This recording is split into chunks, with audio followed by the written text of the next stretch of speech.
So let's make quick and easy greeting card. Here I am using double side tape and I'm going to stick it on top of the greeting card. I'm going to cut the extra and then peel off the top. I'm using this Dress My Craft gold foil and I'm going to stick it and then give the gentle pressure on top of it. Here I am using a bond folder to give a pressure and then peel off the foil sheet as you can see in a video.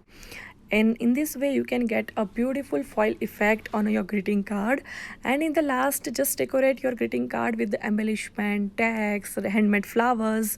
So in this way you can also make your beautiful greeting card. It's very easy method to make it. I hope you like it. Thank you.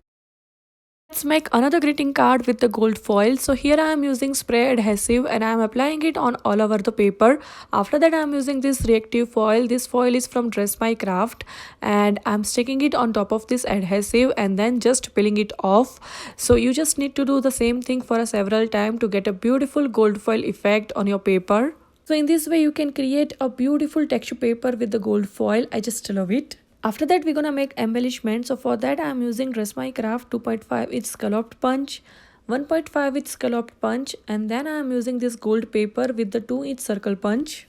So after that I'm doing layering of all these cutouts. So in this way my embellishment is ready. Now I'm going to arrange it on my greeting card. So here I am using 3 different sizes of the embellishment which looks so good on greeting card, and after that I'm using this gold sticker, and in the last I'm going to use sequences to decorate my greeting card.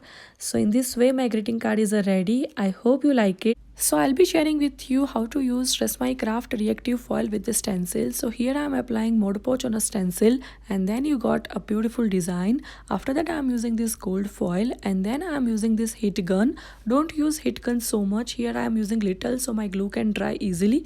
And after that I am using this bone folder to give some pressure. So in this way my background is ready. It looks so beautiful. And in the last you just have to decorate with the embellishments, stickers and sequences.